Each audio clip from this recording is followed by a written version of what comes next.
got to say, I'm at a very nice position, Doctor Who-wise, as we speak. Yesterday we were done and dusted on my scripts for the two-parter next year. I know what the title is of both.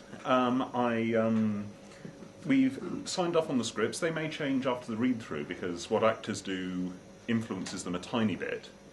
But we're basically there. And I've got to say, after having been filmed on draft 18 of Father's Day, drafts 5 and 4, respectively, of the two parts, I'm tremendously pleased with. The production office have actually had them for the last 5 weeks, and we basically just started looking at each other going, we're done, aren't we? Yep, we're done. And I could not be more pleased. It's rather a nice point to be here. It's obviously I can't say anything about that apart from Sea Devils. But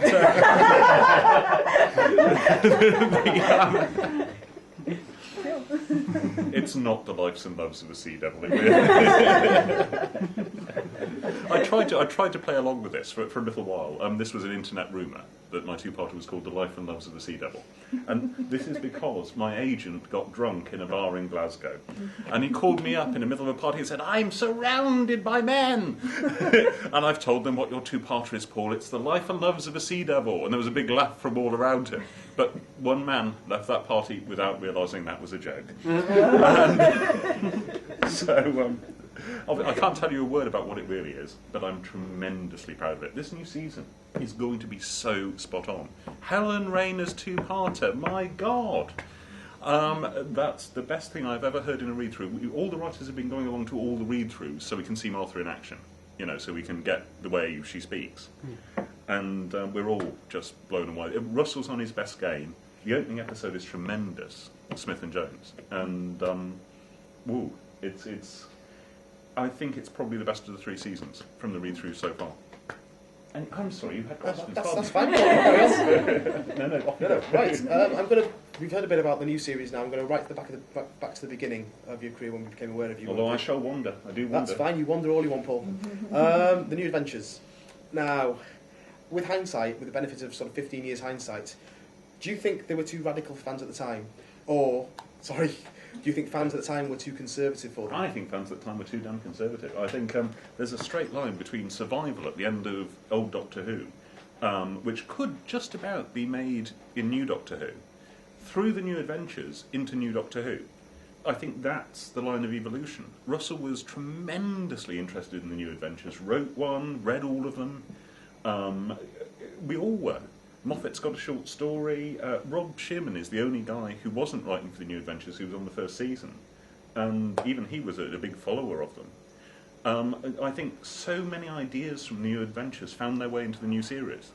I think that's the evolutionary process at work. The 15 years did tremendous work on Doctor Who while it wasn't on television, work that really kept on going into the new season. And it's in many ways, before the new series came along, that was my favourite era of Doctor Who, the New Adventures. Yeah, you're on record of saying that on the sleeve notes for... Am I? Oh, yeah, and the sleeve note, what's it called again? Shadow the Scourge. That was brave. Yeah, there you go. So, you've had a big influence on the evolution of Who through its extended hiatus through the 90s. One of the biggest impacts on it was the creation of possibly the best companion of all time, Bernice Summerfield. Oh, you're just a man in love, aren't you? I think I'm not in love with her. She's someone I'd like to go out drinking with. She's absolutely superb. She's me in a frock, so if you fancy it, I don't know. Well, that's a first. I've propositioned the interviewer within. And it's on tape as well, so... Oh dear God. Hello, the future.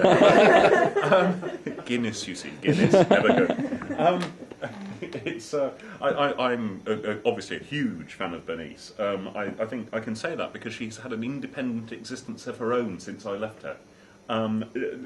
It always surprises me what she does, and she seems to bring out the best in other writers. I mean, every now and then you get somebody who does something weird and strange with her, and that just sort of vanishes in the next text. It's rather like she's got a kind of icon shape, an archetypal shape, that stops her from being bent out of shape too much. I love the current Bernice regime, Simon Guerrier. He's working very hard to keep the character going and doing interesting new things with her. And including recently in Summer of Love, some full-on girl-on-girl action for Benny, which it's been a long time. There's a little Benny mailing list. We have Down Among the Dead Men, it's called. Anybody can join. It's accessible on... what's it called these days? What used to be Usenet? Anyway, it's Internet News Group. Do go and find it and join if you like it. And somebody popped up on there 3 weeks ago saying, what I really miss is Benny's bisexuality. I'd like to see some girl-on-girl action. This is a girl writing in.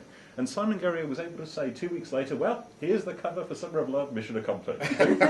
So I think he's definitely seeking out individual Bernice viewers and listeners and giving them exactly what they want. I think that's the future for Bernice. And there's some really interesting stuff just around the corner. It's really an exciting time for Bernice right now.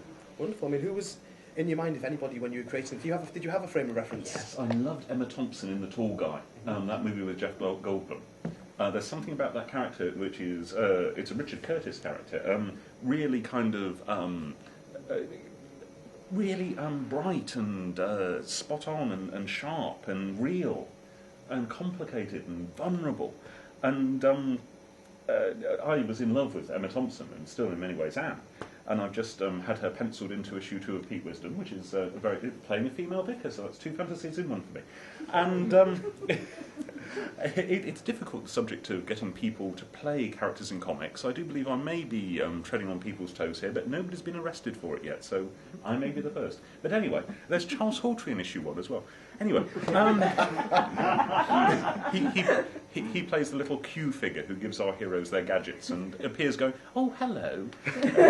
But anyway, sorry, I digress. That's fine, digress as much as you like. So I always had Emma Thompson's voice in my head until they cast Lisa Bowerman, who, and I know this sounds like standard rubbish that writers and theatrical people come out with, but ever since she started playing her, I've been unable to get any other voice out of my head. She is the definitive Bernice. That little haltingness she does, that very English inability to fully express an emotion, but tell you everything about the emotion by the pauses and the stuff she leaves out. I think she's fantastic, and you know, we are here today, so many years later, because of her. I think she's really contributed an awful lot. Are you happy with the way the character's evolved over the years? Yeah. I love this huge supporting cast that's grown up, and I love diving in. Big Finish give me a kind of free-ranging brief. I don't have to have anything to do with Bernice Range, but if I say I want to write an audio or a book or edit a collection, they'll just say yes, off you go. So I can come in, impinge on her life, change things. I really love what I did in Life During Wartime and Death and the Daleks. I think actually those 2 things are possibly my best fan genre-related writing. Because managing a collection of stories to make it into a novel by many hands and then finishing off with a 2-part Dalek adventure, you know, that's kind of where it's at for me. I really love that.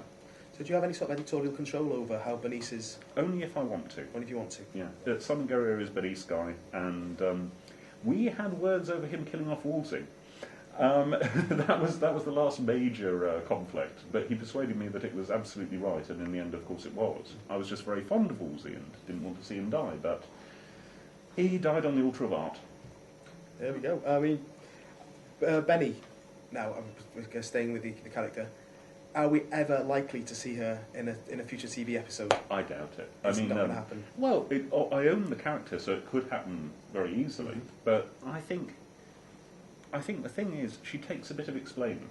You'd have to basically reinvent her to put her in Doctor Who. You'd have to build her from the ground up as part of the people the Doctor encounters. You wouldn't have this big backstory. So it's kind of, she wouldn't be the real Benny if she was, you know, she'd be newly invented. I mean, the current Doctor Who is all about pleasing the mainstream viewer here and now and keeping that huge audience. And the vague thought in the back of any of their heads that we should know about something that we've never seen in order to get this, that would be death, that would be terrible. So no, I really don't think so. Of course I would say yes immediately if it was. Yeah. So in the hypothetical situation now, if she does appear, make a guest appearance in whatever episode in the future, apart from Emma Thompson or Lisa Bowerman, who would you like to play her? There's no apart from Lisa Bowerman. Lisa Bowerman would have to play her? Yes. Yeah. Wonderful. I mean, you know, I can make demands like that on the certain knowledge that it's never going to happen. Russell, I hope you're not watching this ever. So Lisa not the last time I'm going to be saying that this evening. So Lisa Bowerman, no doubt about it. Absolutely. No doubt about it. Excellent. Again, staying with your new adventures, obviously you've written was it 6 or 7? Was it the original range? Is it 6? Is it 7? I think it's 7. I'm not sure. Of all of them you've written, if you could choose one to be adapted for television, which one would you choose and why? I think Love and War has stuff in it. Of course, the interesting thing is a lot of them have been plundered. You know, I said to Moffat after the phone rang in The Empty Child, so do you remember where you got that? He said, no, I thought I invented that. I said, well, it happened in Human Nature. I went, oh. And it's a lot, but not the major plot stuff has been plundered. I wouldn't mind doing an old brig. It wouldn't be No Future, but an old brig would be fun. But Love and War, I think, can still be done quite well. Yeah, we've got the budget now for Love. Well, exactly. It's seeing the Hootai as well. Be quite interesting. I think the one that wouldn't make any sense is Happy Endings, because celebrating 50 books of the New Adventures on screen would be odd. And yes, goth opera maybe. Goth opera would be very interesting. That would work quite well. Yeah. Not that any of this is ever going to happen. No. Hypothetically, though, say Love and War would be your favourite. Okay, absolutely. That's lovely. So you've written for several Doctors in print form. Is there any Doctor that's particularly easier than another, or do you write a generic Doctor and then add the traits? No, I don't write a generic Doctor. I think it's easier. I grew up with Davison's speech habits and performance. I became a fan with Peter Davison's Doctor. I'd watched Tom for a very long time, but I always think it's your first regeneration that turns you into a fan. And I suspect that's why, although I don't know, Russell had a regeneration at the end of the first season to get the audience into the idea that this would be part of the show. I think my intuition is that was always the plan, or I don't know one way or the other. I do know that Chris showed up at the cast and crew party 3 weeks after the end of that season's filming and stayed partying with his friends until the early hours, so he didn't, walk out and let the door slam behind him at the end of season 1, as many people have said. I think that may have been the plan all along. But anyway, now where was I? Generic Doctor. Generic Doctor, yes. Peter Davison, because he was my first regeneration and the performance I've always really enjoyed. I've just written a Big Finish audio for Peter, and it's just been recorded for Davison and Nissa. Which was an interesting experience. It's 4 one-part stories, in effect, 4 one-episode stories that are kind of linked by a linking theme and follow a year in the life of our 2 time travellers. And there's an alien planet story, there's a pure historical, there's a little romance for Nissa while the Doctor plays cricket in the modern era. And that has Sarah Sutton's first audio sex scene. I was pleased about that. John Ainsworth called me the morning after the recording, and I said, how did she take it? And he said, well, she was a little surprised. And it ends with a pure fan service, oddball kind of continuity fixing in the last episode, because I love doing that secretly. And you can only really do continuity fixing in the Big Finish these days. When's it due? I think it's February or March. Yeah. And it's written between me and another chap called Mike Maddox, because I really like changing the band around and finding new voices. He's a comics writer of some acclaim. I plotted all 4. The first one is a really long and convoluted plot written by me that he writes up. The second one, I just wrote 2 lines and he wrote the episode, and the third and fourth are purely me. And it's called Circular Time, and it's back to my season cycle stuff. It's spring, summer, autumn and winter. And I'm trying to, before I quit Doctor Who, whatever that is, I'm trying to write for all of the Doctors, as many voices as I can write for. And it's just Colin left now. Is that something that's going to be on the cards and doing an audio for Colin? If I can find space and time to talk to Big Finish about it, yeah. Lovely. But that would be it. I can rest easy now. Now, I'm going to come back onto Human Nature. It's probably, if not the most critically acclaimed, one of the most critically acclaimed Who novels of all time. And I've got a wonderful DWM award, which just says Best Book Ever. And, I have to explain to people, no, they mean Best Doctor Who book. Ernest Hemingway needn't worry, really. I read it when it came out, I think it was 94 or 95, and I read it again recently, sort of over the summer. And it strikes me, it's like the Doctor's hardly in it as himself. I mean, why Sorry. Because I'm sorry, I'm about to answer. That's fine. Because the shape of the gap defines the character. If he's not there, you start to realise what you're missing, what the human being can't do that he could do, and what the strengths vice versa are. Human Nature was written consciously as me trying to get back on my best game, because No Future had got some awful reviews and they were all justified, and I grew to really hate it really quickly, and it was overblown and kind of, I threw the kitchen sink at it in an attempt to write the best ever Doctor Who book, and of course when you try and write the best ever anything, you end up shooting yourself in the foot.